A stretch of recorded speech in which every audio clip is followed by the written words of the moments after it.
प्रभु यीशु मसीह के नाम में आप सभी को जय मसीह की। मित्रों, आज का मेरा विषय है, क्या आप फल देने वाले हैं? Are you bearing fruit? आज इस प्रश्न का जवाब हमें देना है, अपने आप को देना है और अपने आप को जांचना है कि क्या मैं फल देने वाला हूँ या नहीं हूँ। आइए हम वचन में जाने से पहले परमेश्वर के पास सहायता मांगे। हमारे जीवित और अनुग्रहकारी परमेश्वर, आपके वचन को समझने के लिए हम जब भी परमेश्वर आपके पास आए पिता, हम मांगते हैं आपकी आशीष, आपका अनुग्रह हमारे ऊपर अविरत रखिए। परमेश्वर मांगते आपका पवित्र आत्मा हमें समझाए पिता, इस आपके वचन को। वैसे हम दुआ मांगते प्रभु यीशु मसीह के नाम में मांगते। आप हमारी प्रार्थना सुनिए और ग्रहण करें, आमीन। मित्रों, लूका रचित सुसमाचार उसका 13वां अध्याय और उसकी 6ठी आयत से लेकर 9वीं आयत तक, यहाँ पे एक अंजीर के बारे में लिखा है। एक अंजीर के बारे में लिखा है, फल रहित अंजीर के पेड़ का दृष्टांत। यहाँ परमेश्वर इस दृष्टांत के द्वारा हमसे बात करना चाहते हैं। हाँ, अगर हम इस वचन को एक एक करके हम ये जो हर एक पद है, हर एक वचन है, उसको हम एक एक करके हम देखेंगे। यहाँ पे पहली 6ठी आयत ऐसे कहते हैं, लूका रचित सुसमाचार उसका 13वां अध्याय और 6ठी आयत। फिर उसने यह दृष्टांत भी कहा, किसी की अंगूर की बारी में एक अंजीर का पेड़ लगा हुआ था। वह उसमें फल ढूंढने आया, परंतु न पाया। एक मालिक जो है वो एक अंगूर की जो बारी थी वहाँ पे वो आता है और वहाँ पे उसने देखा कि उसको अंजीर मिले, लेकिन वो कहता है उस पेड़ पे नहीं था। उसने ढूंढा लेकिन फल नहीं मिला। तभी 7वीं आयत क्या कहती है, तब उसने बारी के रखवाले से कहा, देख 3 वर्ष से मैं इस अंजीर के पेड़ में फल ढूंढने आता हूँ, परंतु नहीं पाता। इसे काट डाल कि यह भूमि को भी क्यों रोके रहे। वो मालिक जो था, उसने जो रखवाला था, उसको कहा कि अभी मैं 3 साल से मैं देख रहा हूँ, 3 वर्ष से मैं देख रहा हूँ कि यहाँ पे मैं आता हूँ, मैं ढूंढता हूँ कि उसके ऊपर मुझे फल मिले, लेकिन 3 साल से मुझे एक भी फल इसके ऊपर नहीं मिले, एक भी अंजीर मुझे नहीं मिला। तो कहता है कि अभी तो उसको काट डाल। क्यों? क्योंकि वो फल नहीं दे रहा है, वो ऐसे ही जगह रोके हुए है। उसको काट डाल ताकि ये जगह जो उसने रोकी है वो खाली हो जाए। उसको काट डाल, वो फालतू वो जगह को रोक रहा है। ये पेड़ जो है वो जगह को रोक रहा है, इसलिए उसको काट डाल, क्योंकि वो फल नहीं दे रहा है, वो फल नहीं दे रहा है। और 8वीं आयत, उसने उसको उत्तर दिया, हे स्वामी, इसे 1 वर्ष और रहने दे कि मैं इसके चारों ओर खोद कर खाद डालूं। वो जो रखवाला था उसने स्वामी को विनती किया, स्वामी को कहा, स्वामी मुझे 1 वर्ष और दे, 1 वर्ष मुझे और दो, ताकि मैं उसकी चारों ओर खोद कर उसमें खाद डालूं।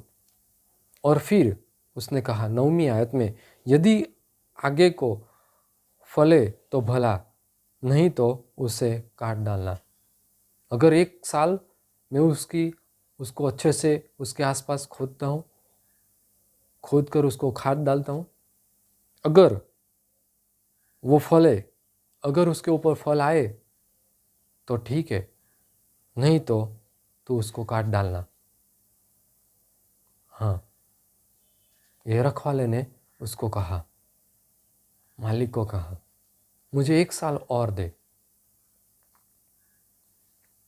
मित्रों, हमारा जीवन भी ऐसा ही कुछ है। हमारा जीवन भी ऐसा ही है। हम सब पाप में जा रहे थे। पाप पाप के रास्ते में हम आगे और आगे जा रहे थे। हम भटक गए थे। और उसी समय पिता ने एक निर्णय किया। पिता ने अपना एकलौता पुत्र हमारे लिए दे दिया।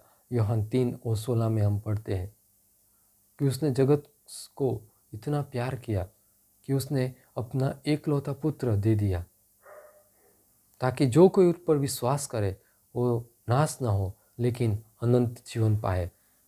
हाँ, पिता की यही इच्छा है कि कोई किसी का भी नाश ना हो, और इसीलिए उन्होंने यीशु मसीह, उसका पुत्र, हमारे लिए, हमारे पापों के लिए उन्होंने दे दिया। और यहाँ पे भी इस दृष्टांत के द्वारा यीशु मसीह हमसे ये बात कर रहे हैं। ये दृष्टांत के द्वारा हमसे समझाना चाहते हैं। हमारा जीवन भी एक पेड़ के समान, एक पेड़ के ऊपर जब फल आते हैं वैसा हमारा जीवन है। हाँ, और यीशु मसीह, पिता की भी ऐसी इच्छा है कि वो फले, उसके ऊपर फल आए। वो हम हमारे जीवन के द्वारा प्रभु यीशु मसीह की महिमा करें। यीशु मसीह का हम महिमा करें, उसको आदर दे, सम्मान दे, उसको हम उसकी महिमा करें हमारे जीवन के द्वारा। और इसीलिए प्रभु यीशु मसीह हमारे पापों के लिए वो सूली पर चढ़ गया, क्रूस के ऊपर चढ़ गया, ताकि हमें अनंत जीवन मिले, ताकि हमारा उद्धार हो। और जैसे यहाँ पे मालिक ने बोला इस रखवाले को कि तू उसको काट डाल। मित्रों, हमारा जीवन हम पाप में और गुनाहों में हम हर रोज कर रहे हैं। हम उसके आदी हो गए हैं। हमारे माता पिता हमें बता रहे, बेटा बेटी, ये जगह तू जा रहा है, ये जो मार्ग पे तू चल रहा है वो अच्छा नहीं है, वो मार्ग अच्छा नहीं है, वो तेरे भलाई के लिए नहीं है। तो वो मार्ग तुझे नाश में ले जाएगा।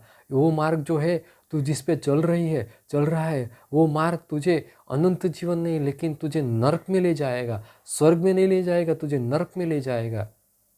तू संभल जा। प्रभु यीशु मसीह को ग्रहण कर रहे, लेकिन फिर भी हम क्या करते हैं? हमने उनकी नहीं सुनते। और यहाँ पे प्रभु यीशु मसीह और एक तक हमें एक देते हैं। हाँ, पिता के सामने हमने जब प्रभु यीशु मसीह का स्वीकार किया है, और उसके बाद भी, उसके पश्चात भी अगर हम पाप में जीवन जी रहे, अगर हम परमेश्वर को दुखी कर रहे, यीशु मसीह को दुखी कर रहे, मित्रों, पिता बहुत ही दुखी होते हैं। परमेश्वर बहुत दुखी होते हैं, क्योंकि उन्होंने अपना एकलौता पुत्र यीशु मसीह हमारे सभी के पापों के लिए दे दिया, ताकि हम उद्धार पाए। और फिर भी अगर हम उनके ऊपर विश्वास करते हैं, और फिर भी हम हमारे जो पाप है, हमारे जो जीवन है, पापी जीवन, उसके ऊपर ही हम चल रहे, वही मार्ग पे चल रहे हैं, तो पिता परमेश्वर को वो अच्छा नहीं लगता। वो कहता है उसको काट डाल, उसको कोई ज़रूरत नहीं है, उसको जीने की कोई ज़रूरत नहीं है। लेकिन यीशु मसीह हमारे लिए यीशु मसीह वो पिता के सामने कहता है, पिता और एक तक, और उनको एक तक दे। यीशु मसीह और कहते हैं कि पिता उन्हें माफ़ कर दे, पिता उन्हें माफ़ कर दे। देखो मैंने मेरे हाथों में खिले, मेरे पैर में खिले, उनके लिए मैंने खाए हैं। मेरे सर के ऊपर कांटों का ताज मैंने उनके लिए पहना है। और भाला मेरी कुख में मारा गया। मैं उनके लिए मृत्यु का दुख मैंने सहन किया। पिता परमेश्वर, तू उनको माफ कर दे, उनको एक चांस, एक तक और उनको दे। वो जरूर उसको फल आएंगे। एक तक उनको दे, वो जरूर फल आएंगे। और वो ऐसा ही कहते रहते हैं हमारे लिए। हमें उद्धार, हमारा उद्धार हो, हम नाश में न जाए, उसके लिए यीशु मसीह हमेशा पिता के सामने विनती करते, पिता तू उनको माफ कर दे, पिता तू उनको क्षमा कर दे। देखते हैं कि यीशु मसीह जब सूली पे क्रूस के ऊपर चढ़ गया, तभी परमेश्वर ने, यीशु मसीह ने परमेश्वर से कहा, पिता तू उनको माफ कर, ताकि वो लोग जो कर रहे वो नहीं जानते, वो नहीं जानते। पिता तू उनको माफ कर दे, उनको क्षमा कर दे पिता।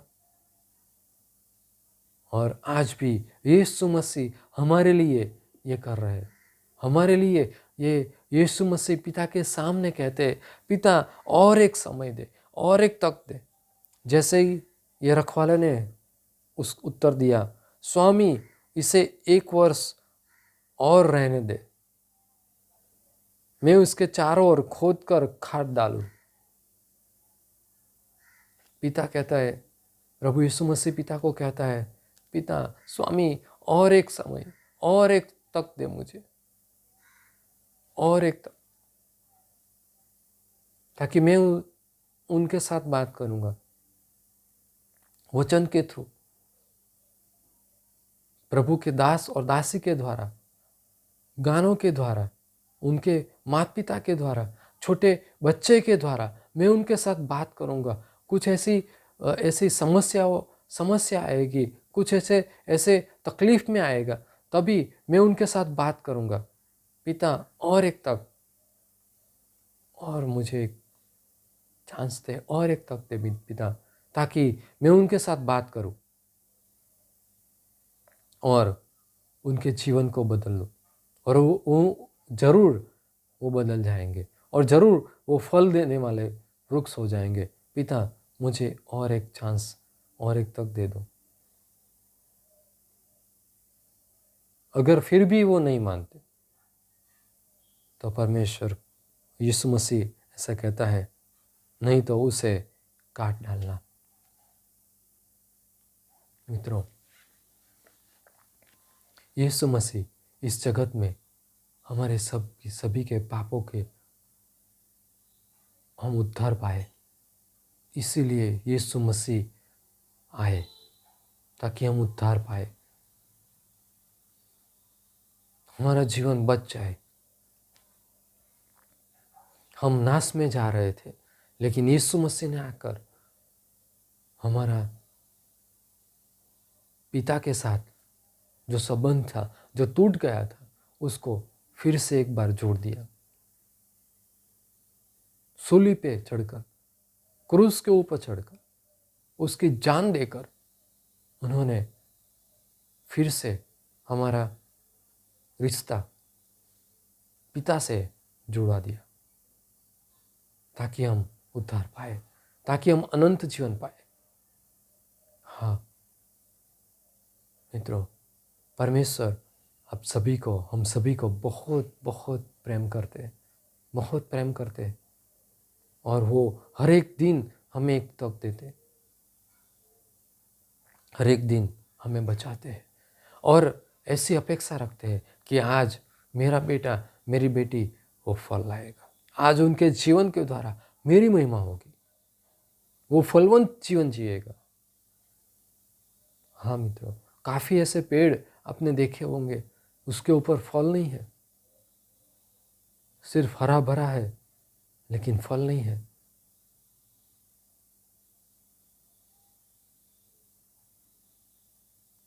तो परमेश्वर यीशु मसीह कहता है, हमें फलवंत होना है, हमें फ्रूटफुल होना है।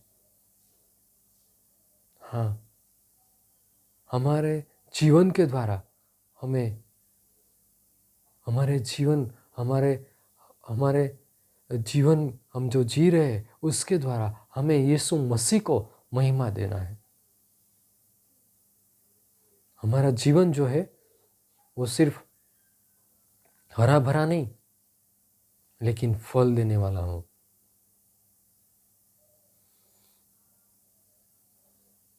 वचन में हमने पढ़ा,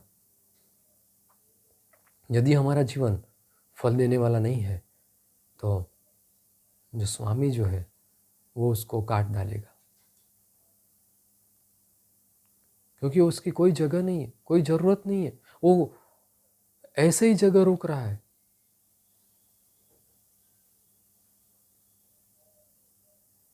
हाँ मित्रों, क्या आज आप फल देने वाले हैं? जो आप फल देते हैं तो परमेश्वर का धन्यवाद, परमेश्वर का धन्यवाद। लेकिन जो नहीं देते तो परमेश्वर के पास आ जाइए।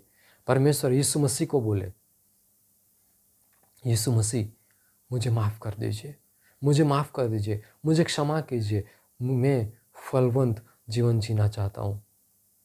हाँ, मेरे जीवन के द्वारा काफ़ी लोगों को आशीष मिले, ऐसा जीवन जीना मैं चाहता हूँ। और परमेश्वर ज़रूर हमारी सहायता करेगा, ज़रूर हमारी सहायता करेगा। आइए हम परमेश्वर से प्रार्थना करें और परमेश्वर से अगर यीशु मसीह से प्रार्थना करें और मांगे कि पिता परमेश्वर यीशु मसीह के द्वारा आप हमें माफ़ कर दीजिए और हमें एक मौका दीजिए, एक मौका दीजिए ताकि हम फलवंत हो जाए। आइए हम दुआ करें। हमारे जीवित और अनुग्रहकारी परमेश्वर, हम आपके पास आए पिता। परमेश्वर, हम मांगते हैं यीशु मसीह के सामर्थ्य और अनुग्रहकारी पराक्रमी नाम में पिताजी, आज आपने के वचन में से जो आपने हमें समझाया पिता, इसके लिए हम आपका धन्यवाद करते। हाँ परमेश्वर, आज आप अंगूर के पेड़ पे पास आए पिता, लेकिन आपको वहाँ पे फल नहीं मिला, अंजीर नहीं मिले पिता। और परमेश्वर पिता स्वामी, आपने कहा कि उसको काट डाल क्योंकि वो जगह रोक रहा है। लेकिन रखवाले ने कहा कि स्वामी, 1 साल मैं उसके आसपास उसको खोद कर उसमें खाद डालूं और उसके बाद तुझे जो ठीक लगे वो करना। हाँ परमेश्वर, आप भी हमें हर दिन एक नए नए मौके देते हो, एक तक देते हो पिता। लेकिन परमेश्वर, हम उस मौके को नहीं समझ सकते। हाँ परमेश्वर, उसको हम ठुकरा देते हैं पिता, हमें क्षमा कर दीजिए। काफ़ी मौके आपने हमें दिए परमेश्वर, आज हम आपके पास क्षमा मांगते हैं। आपका अनुग्रह इस सुनने वाले सभी लोगों के ऊपर कीजिए पिता। और परमेश्वर, हम मांगते हैं हमारा जीवन, हमारा सभी का जीवन परमेश्वर वो फलदायी बने, वैसे हम दुआ मांगते हैं। हाँ परमेश्वर, आप दया कीजिए, आप कृपा कीजिए पिता। आपकी आशीष, आपका अनुग्रह हमारे ऊपर अविरत रखिए पिता, वैसे हम दुआ मांगते हैं। हाँ परमेश्वर, हम फल देने वाले वृक्ष बने, हम फल देने वाले पेड़ बने पिता, वैसे हम दुआ मांगते हैं। आपकी आशीष, आपका अनुग्रह हम सभी के ऊपर अविरत रखिए, यीशु मसीह के नाम में मांगते हैं। आप हमारी प्रार्थना सुने और ग्रहण करें। आमीन, आमीन। परमेश्वर आपको आशीष दे। God bless you.